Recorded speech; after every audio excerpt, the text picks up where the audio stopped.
Doctor Saroj Jain, Subhash Chand Jain, Renu Jain, Anjali Jain, Aarti, Aditya, Aarav, Saanvi, Kuvam Jain, 302 sector 13, Sonipat, Haryana. Shri Manak Chand Musharraf, Shrimati Kamla Devi Musharraf, Rakesh, Neetu, Rishabh, Aayushi Musharraf, B123, Sethi Colony, Jaipur, Rajasthan. Shri Parshvanath Re Rolling Mills Limited, Durgapur 1, Bardhaman, West Bengal. Amita Jain, पत्नी अनिल कुमार जैन, संगीता जैन, पत्नी Vipin Kumar Jain. Shri Ashok Kumar Ratanlal Jain, Nutan, Gautam, Prachi, Aditya, doctor सलोनी निरंजन, अरहन, आराध्य Mehta, 49 Balchand terrace, Tardeo road, Mumbai. Shri Sukhvir प्रसाद जैन, श्रीमती राजेश जैन, श्री अमित जैन, श्री दीपक जैन, श्री कुशान जैन, विनय खंड, गोमती नगर, लखनऊ, उत्तर प्रदेश। इस कार्यक्रम के नमन करता है कलावती जैन, आशीष जैन, श्रद्धा जैन, ईशान जैन, मंदसौर, मध्य प्रदेश।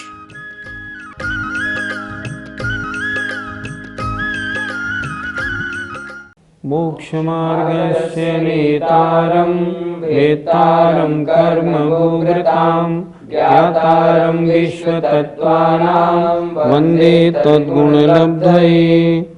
पंच परमेष्टि भगवान की जय। संत शिरोमणि आचार्य विद्यासागर जी महाराज की जय। बात चल रही थी द्रव्यों के उपकार की। धर्म द्रव्य का उपकार गमन करते हुए जीव और पुद्गलों को चलने में सहकारी होना। अधर्म द्रव्य का उपकार ठहरते हुए जीव पुद्गलों को ठहरने में सहकारी होना। आकाश द्रव्य का उपकार अवगाहन देना। पुद्गल द्रव्य के विभिन्न उपकारों की चर्चा हो गई और जीव द्रव्य के परस्परोपग्रहो जीवानाम की चर्चा हुई। अब प्रसंग पड़ता है काल द्रव्य का उपकार क्या है। आचार्य क्या लिख रहे हैं देखें जरा। वर्तना परिणाम क्रिया परत्वा परत्वे च कालस्य। वर्तना परिणाम क्रिया परत्वा परत्वे च कालस्य। बोलिए। वर्तना परिणाम क्रिया परत्वा परत्वे च कालस्य। सूत्र को जरा इस पंचम अध्याय में एक यही सूत्र कड़ा है। हम जब बच्चों को अपने संस्थान में पढ़ाते हैं तो सब यही कहते हैं ये सूत्र कड़ा है, बाकी पांचवा अध्याय बिल्कुल सरल है। लेकिन नहीं, सूत्र सरल है, समझते हैं। काल द्रव्य दो प्रकार का है, एक निश्चय काल द्रव्य और एक व्यवहार काल द्रव्य। निश्चय काल द्रव्य की परिभाषा स्वयं परिणमन करते हुए द्रव्यों में जो परिणमन में सहकारी हो वह वर्तना लक्षण वाला निश्चय काल द्रव्य है। और उस परिणमन को कहना ये व्यवहार काल द्रव्य है, घड़ी घंटा दिन महीना आदि। इस सूत्र में दोनों काल द्रव्यों के उपकार बताए हैं। पहला लिखा है वर्त, सूत्र का अर्थ जरा देखें। वर्तना परिणाम क्रिया परत्व अपरत्व च माने और अन्य काल द्रव्य के उपकार हैं। फिर एक बार देखें जरा। वर्तना परिणाम क्रिया परत्व और अपरत्व आदि काल द्रव्य के उपकार हैं। इसमें जो वर्तना उपकार है ये निश्चय काल द्रव्य का है। परिणाम क्रिया परत्व और अपरत्व ये व्यवहार काल द्रव्य के उपकार हैं। कैसे समझते हैं थोड़ा। निश्चय काल द्रव्य का उपकार क्या है? स्वयं परिणमन करते हुए द्रव्य को परिणमन में सहकारी होना, ये काल द्रव्य का उपकार बिल्कुल ठीक है। अब आते हैं व्यवहार काल द्रव्य का उपकार। परिणाम, आत्मा में राग द्वेष आदि परिणाम होना, या कोई स्थिर वस्तु है उसमें जो परिणमन प्रति समय हो रहा है, पुरानी पर्याय का नाश, नई पर्याय की उत्पत्ति रूप जो भी परिणमन है वह भी काल द्रव्य का उपकार है।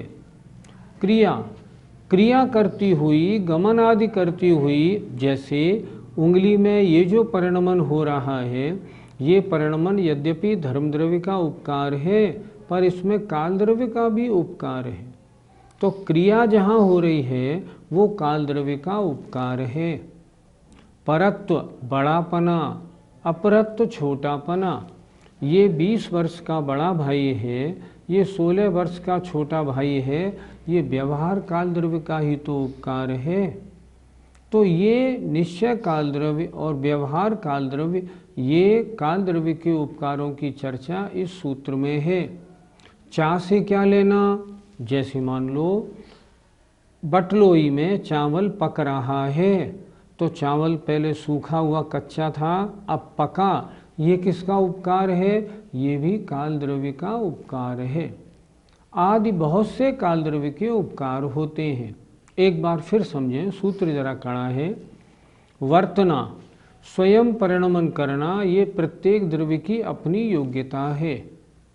तो द्रव्य अपनी योग्यता से प्रति समय परिणमन करता है, उसके परिणमन में सहकारी होना वर्तना है, ये निश्चय काल द्रव्य का उपकार है। अगर काल द्रव्य ना हो तो यह उपकार, यह परिणमन नहीं हो पाएगा, लेकिन ऐसा होता नहीं। जो हमारे अंदर परिणमन हो रहा है, इस परिणमन में कितने काल द्रव्य के परमाणु सहकारी हैं? आपका ये शरीर जितने प्रदेशों में स्थित है, उतने प्रदेशों में जितने कालाणु हैं, वे सभी कालाणु आपके परिणमन में सहकारी हैं। जो अखंडित द्रव्य होता है ना, उस अखंडित द्रव्य में, जो अखंडित द्रव्य होता है, उस अखंडित द्रव्य में एक परमाणु भी पूरे में परिणमन करा सकता है। पर हमारे इस शरीर के परिणमन कराने में क्योंकि बहुत सारी चीज़ें हैं, इसलिए जितने काल द्रव्य के अणु हैं हमारे इन प्रदेशों में, वे सब हमारे परिणमन में सहकारी हैं। पंडित जी, अलोकाकाश में काल द्रव्य नहीं है, फिर वहाँ परिणमन कैसे होता है? जो अखंडित या अभिन्न द्रव्य होता है, उसके एक भाग में परिणमन होने से पूरे द्रव्य में परिणमन माना जाता है। जैसे मान लो एक 10 फुट लंबी कोई लोहे की सरिया है, उस लोहे की सरिया के एक सिरे पे हम कुछ करें तो वो परिणमन पूरे 10 फुट की लोहे की सरिया में माना जाएगा कि नहीं? माना जाएगा। उसी तरह पूरा आलोकाकाश एक तरह से अखंडित है ही। अब उसके लोकाकाश वाले हिस्से में परिणमन हो रहा है, तो वह परिणमन पूरे आकाश द्रव्य में माना जाएगा कि आकाश द्रव्य में परिणमन है। मान लो आज भारत में पूरा भारतवर्ष अखंडित राज्य है, यदि उसके किसी गांव में अगर कोई कांड होता है तो वो पूरे भारत को हिलाता है कि नहीं हिलाता? हिलाता है। उसी प्रकार एक अखंडित द्रव्य के एक हिस्से में होने वाला परिणमन, देखो ये कमरा इतना बड़ा है, अगर इसके एक कोने में हम कील ठोकें तो क्या वो कील से सारे कमरे में परिणमन है या नहीं?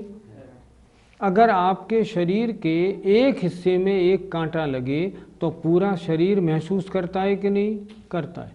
उसी तरह अगर अखंडित द्रव्य है और उसके एक भाग में परिणमन है तो पूरे द्रव्य में परिणमन माना जाता है। प्रश्न है, पुद्गल का लक्षण क्या है? अगला सूत्र देखिए, स्पर्श रस गंध वर्णवन्तः पुद्गलाः। स्पर्श रस गंध वर्णवन्तः पुद्गलाः। बोलिए, स्पर्श रस गंध वर्णवन्तः पुद्गलाः। सूत्र का अर्थ देखें, स्पर्श रस गंध और वर्ण, वन्तः, वन्तः माने वर्ण वाले, पुद्गलाः पुद्गल होते हैं। सूत्र का अर्थ क्या हुआ? स्पर्श गंध रस और वर्ण वाले, वन्तः वाले, पुद्गलाः पुद्गल होते हैं। पुद्गल किसे कहते हैं? जिसमें स्पर्श रस गंध वर्ण पाया जाए। स्पर्श रस गंध वर्ण ये पुद्गल का लक्षण है। पुद्गल के अलावा अन्य जो 5 द्रव्य हैं, किसी में स्पर्श रस गंध वर्ण नहीं पाया जाता। इसलिए इसमें एक बात और विशेष है, जहाँ एक पाया जाएगा वहाँ चारों पाए जाएंगे। ये अविनाभावी हैं, हमें दिखाई पड़े या न पड़े, लेकिन जहाँ एक है वहाँ चारों हैं। सूक्ष्म होने से हमें मालूम नहीं पड़ते, पर हैं चारों। इसलिए पुद्गल की परिभाषा बनी स्पर्श रस गंध और वर्ण वाले पुद्गल होते हैं। आम तो हरा है, यह उसका गुण है या पर्याय? पुद्गल का गुण हरा नहीं होता, पुद्गल का गुण होता है रूपवान होना। जैसे आत्मा का गुण है ज्ञान दर्शन, मति ज्ञान श्रुति ज्ञान, ज्ञान गुण की पर्याय। उसी तरह आम का गुण है, हर पुद्गल का गुण है रूपवान होना। हरा पीला नीला लाल ये तो उसकी पर्याय हैं, लेकिन पुद्गल होगा तो रूपवान होगा, उसमें कलर होगा ही होगा, चाहे हमें दिखाई पड़े या ना पड़े। इसलिए ये जैसे मान लो कोई चीज़ हमने टेस्ट की, कल खट्टी थी आज मीठी, तो इसका गुण बदल कैसे गया? गुण तो बदलते नहीं। इसका गुण था रसवान होना। अब रसगुण की पर्याय कल मीठी थी आज खट्टी हो गई, या कल खट्टी थी आज मीठी हो गई। तो पुद्गल जो होंगे उनमें स्पर्श रस गंध वर्ण पाए ही जाएंगे, क्योंकि ये उसका लक्षण है। आइए अगला सूत्र देखते हैं कि पुद्गल द्रव्य की पर्याय, किन किन पर्यायों में हमें पुद्गल देखने को मिलते हैं। शब्द बंध, बोलिए। शब्द बंध, सूक्ष्म स्थौल्य, सूक्ष्म स्थौल्य, संस्थान, संस्थान, भेद तमश्छाया, भेद तमश्छाया, तपोद्योतवन्तश्च, तपोद्योतवन्तश्च। बोलिए। शब्द बंध, सूक्ष्म स्थौल्य, संस्थान, भेद तमश्छाया, तपोद्योतवन्तश्च। सूत्र देखें, पुद्गल इन शक्लों में, इन पर्यायों में हमें दिखाई पड़ते हैं, या जहाँ ये है वह पुद्गल की पर्याय है। ये पुद्गल द्रव्य की पर्याय है। क्या मतलब? शब्द, शब्द है पुद्गल की पर्याय है। बंध, एक में एक का जो बंध होता है ना, ये पुद्गल की पर्याय है। सूक्ष्म और स्थौल्य, महीनपना और मोटापना, ये पुद्गल में होता है, अन्य में होता नहीं। भेद, टुकड़े पुद्गल के होते हैं। अंधकार, ये पुद्गल की पर्याय है। छाया, प्रतिबिंब, मैंने हाथ यूं किया, ये छाया जो है ये पुद्गल की पर्याय है।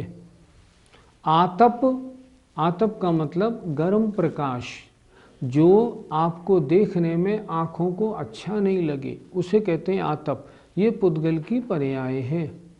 उद्योत, आँखों को अच्छे लगना, अच्छा लगने वाला प्रकाश, ये पुद्गल की पर्याय है। तो पुद्गल इन पर्याय वाले होते हैं। इनके बहुत सारे भेद हैं, वो आप तत्वार्थ सूत्र के अन्य किताबों से आप देख लेना। पाठशाला में ज़्यादा विशेष विवरण हम नहीं करते, हम संक्षेप में समझाते। फिर एक बार देखें जरा, शब्द, तरह तरह के जो शब्द होते हैं ये पुद्गल की पर्याय हैं। बंध, बंधना बहुत प्रकार का होता है, लेकिन जहाँ बंध होगा वो पुद्गल की पर्याय होगी। सूक्ष्म और स्थूल, सूक्ष्मपना और स्थूल माने मोटापना, ये पुद्गल की पर्याय है। संस्थान, आकार, आकार किसमें होगा? पुद्गल होगा तो आकार होगा, नहीं तो नहीं होगा।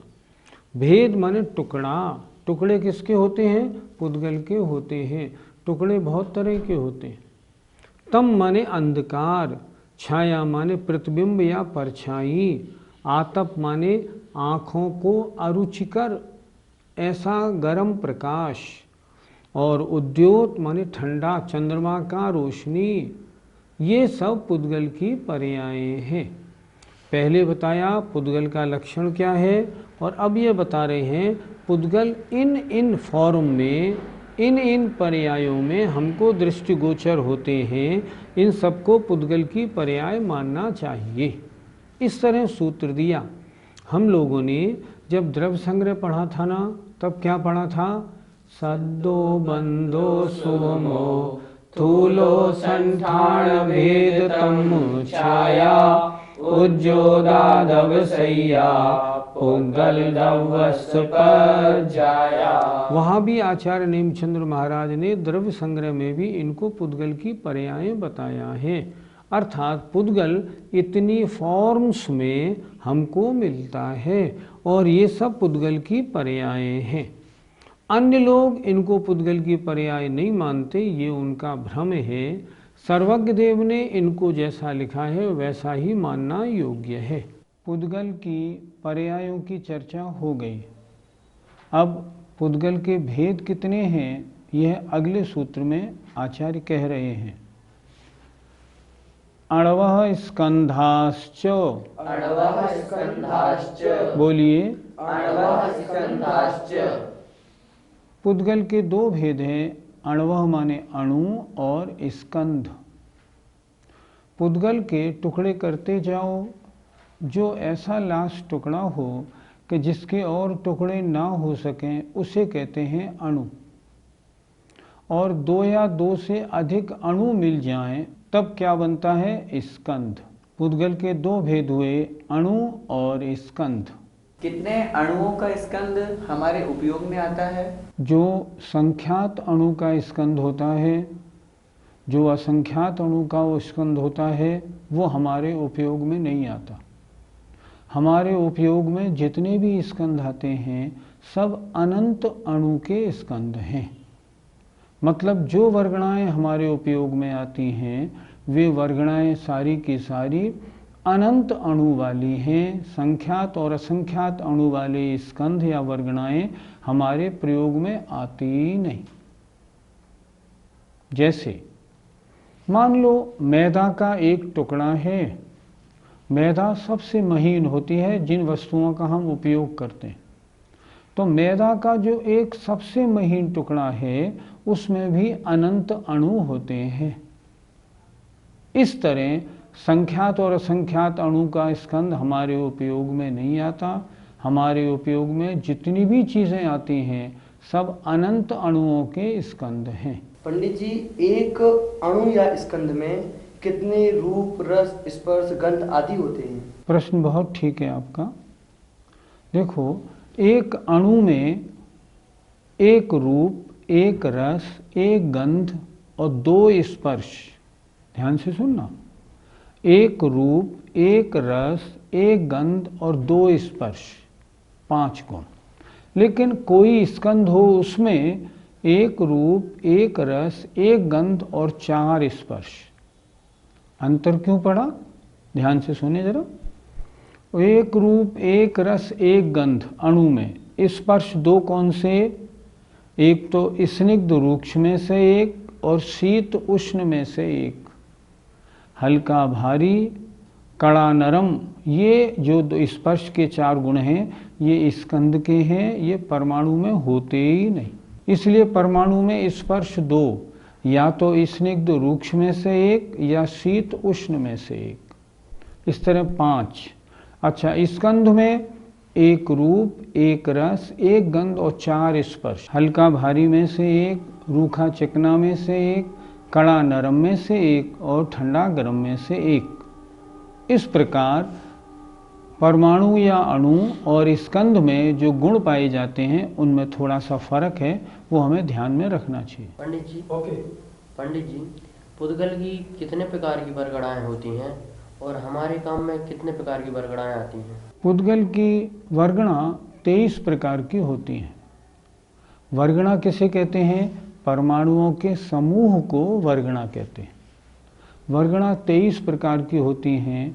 उनमें से हमारे काम में 5 प्रकार की वर्गणा आती हैं। पहली वर्गणा नोकर वर्गणा या आहार वर्गणा, उससे शरीर बनता है। दूसरी तेजस वर्गणा, उससे तेजस शरीर बनता है। तीसरी भाषा वर्गणा, उससे शब्द बनते हैं।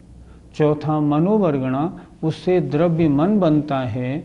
और 5वीं कार्मण वर्गणा, जिससे कर्म बनते हैं। 5 वर्गणा हमारे काम में आती हैं। शेष 18 प्रकार की वर्गणा हमारे उपयोग में नहीं आती। पंडित जी, पुद्गल की 5 प्रकार की वर्गणाएं होती हैं ऐसा आपने बताया, तो क्या सभी प्रकार की वर्गणाएं हमारे देखने में आती हैं? मैंने ये नहीं बताया कि 5 प्रकार की वर्गणाएं होती हैं। मैंने ये बताया पुद्गल की वर्गणाएं 23 प्रकार की होती हैं, उनमें हमारे काम में 5 प्रकार की आती हैं। याद रखो ठीक तरह। उन 5 वर्गणाएं, उनमें से देखो, आहार वर्गणा हमें दिखती हैं। ये आहार वर्गणा से बना शरीर, जितने शरीर हमको दिखते हैं सब आहार वर्गणा। हम जो देखते हैं ये लोहा है, ये कपड़ा है, ये मिट्टी है, ये पत्थर है, ये सब है, ये मकान है, सब आहार वर्गणा। क्योंकि इन सब को किसी न किसी जीव ने कभी अपने शरीर के रूप में ग्रहण किया हुआ है, ये हमें दिखती है। अब इसके बाद दूसरा नंबर तेजस वर्गणा नहीं दिखती, भाषा वर्गणा शब्द नहीं दिखते, मन वर्गणा नहीं दिखती, कार्बन वर्गणा नहीं दिखती। सिर्फ एक वर्गणा, जितनी वर्गणा आपको दिखती हैं इन सब का अंतर्भाव आहार या नौकर्म वर्गणाओं में हो जाता है। पंडित जी, जो विज्ञान परमाणु मानता है वह परमाणु और हमारा जैन धर्म का माना हुआ अणु, क्या दोनों समान हैं? नहीं, दोनों में बहुत अंतर है। सही बात क्या है, मैंने बताया था अभी आपको, हमारा अणु नहीं, अनंत अणुओं से बनी वर्गणा वो ही हमारे ग्रहण में नहीं आती। संख्यात असंख्यात अणु का तो प्रश्न नहीं, बहुत सी अनंत अणु की वर्गणाएं भी ऐसी हैं जो हमारे ग्रहण में नहीं आती। ग्रहण का मतलब हम बड़े से बड़े, कोई से बड़े से बड़ा कोई भी यंत्र ले लें, दूरवीक्षण कुछ भी ले लें, लेकिन उसके द्वारा वो वर्गणाएं नहीं देखी जाती। वर्तमान में साइंस जिनको अणु कहता है, हमारे हिसाब से तो वो अनंत अणुओं का स्कंद है। मुझे अच्छी तरह याद है, उदयपुर के एक साइंटिस्ट का एक लेख एक बार आया था। उस लेख में उन्होंने लिखा था अणु क्या होता है। उसमें उन्होंने लिखा था विज्ञान का अणु वह सबसे छोटा माना जाएगा जो आज के 25 साल बाद विज्ञान ये कह देगा इससे छोटा अणु हो ही नहीं सकता। दूसरी बात, उस अणु से भी महीन अणु वो होगा जो अनुभव में तो आएगा पर पकड़ में नहीं आएगा। और उन साइंटिस्ट महोदय ने उनकी कटिंग मेरे पास रखी है, लास्ट में लिखा था पर वास्तव में अणु वो होगा जो बड़े बड़े ऋषियों के द्वारा ज्ञान से देखा जाएगा, ना वैज्ञानिकों के द्वारा पकड़ा जाएगा, ना अनुभव में आएगा। तो बड़े बड़े वैज्ञानिक भी ये कहते हैं, और हमारा सिद्धांत क्या कहता है, अणु कभी पकड़ में नहीं आ सकता, ना किसी यंत्र के द्वारा, ना नेत्रों के द्वारा, ना किसी के द्वारा। जितनी अनुभव में पकड़ में आ रही हैं सब अनंत अणु की वर्गणाएं हैं। अब ये बता रहे हैं आचार्य, स्कंद की उत्पत्ति कैसे होती है। भेद संघातेभ्यः उत्पद्यन्ते। भेद संघातेभ्यः उत्पद्यन्ते। बोलिए, भेद संघातेभ्यः उत्पद्यन्ते। सूत्रकार से देखें, भेद से, संघात से और भेद संघात से स्कंधों की उत्पत्ति होती है। भेद माने तोड़ना, संघात माने जोड़ना, और भेद संघात माने कहीं से तोड़ना और किसी में जोड़ना। इन तीन से क्या होता है, स्कंधों की उत्पत्ति होती है। कैसे, उदाहरण से हम समझते हैं। हमने गेहूं को चक्की में पीसा तो उसके आटा बन गया, तो आटा रूप जो हमको स्कंद प्राप्त हुआ वो भेद से प्राप्त हुआ। दूसरा, हमने उस आटे में पानी डाल के उस आटे का एक पिंड रोटी बनाने के लिए महिलाएं बनाती है ना, वो बना लिया। तो ये स्कंद जो प्राप्त हुआ ये संघात से प्राप्त हुआ। भेद माने तोड़ने से, संघात माने जोड़ने से। आज हमने देखा पुद्गल के भेद कितने होते हैं। दूसरी बात, पुद्गल की पर्यायें कौन सी होती हैं, पुद्गल कितने प्रकार के होते हैं, अणु और स्कंद क्या होते हैं, और स्कंधों की उत्पत्ति किस प्रकार होती है। अगर इनको हम नहीं जानेंगे तो हम ये कैसे जान पाएंगे कि आत्मा के साथ लगी हुई जो कर्म वर्गणाएं हैं, एक एक कर्म वर्गणा में कितने परमाणु होते हैं।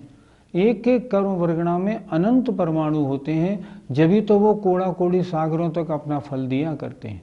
इसलिए इनका ज्ञान बहुत जरूरी है। समय आपका आज हो गया है, शेष अगली पाठशाला में। जय Jinendra.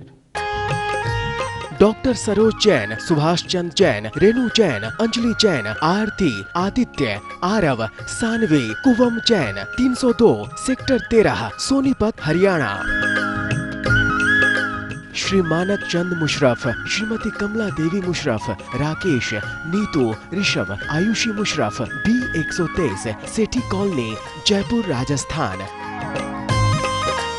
Shri Parshvanath Re Rolling Mills Limited, Durgapur 1, Bardhaman, West Bengal. Amita Jain, पत्नी अनिल कुमार जैन, संगीता जैन, पत्नी विपिन कुमार जैन। श्री अशोक कुमार रतनलाल जैन, नूतन, गौतम, प्राची, आदित्य, डॉक्टर सलोनी निरंजन, अरहन, आराध्य मेहता, 49 बालचंद टेरस, तारदेव रोड, मुंबई। श्री सुखवीर प्रसाद जैन, श्रीमती राजेश जैन, श्री अमित जैन, श्री दीपक जैन, श्री कुशान जैन, विनय खंड, गोमती नगर, लखनऊ, उत्तर प्रदेश। इस कार्यक्रम के नमन करता है कलावती जैन, आशीष जैन, श्रद्धा जैन, ईशान जैन, मंदसौर, मध्य प्रदेश।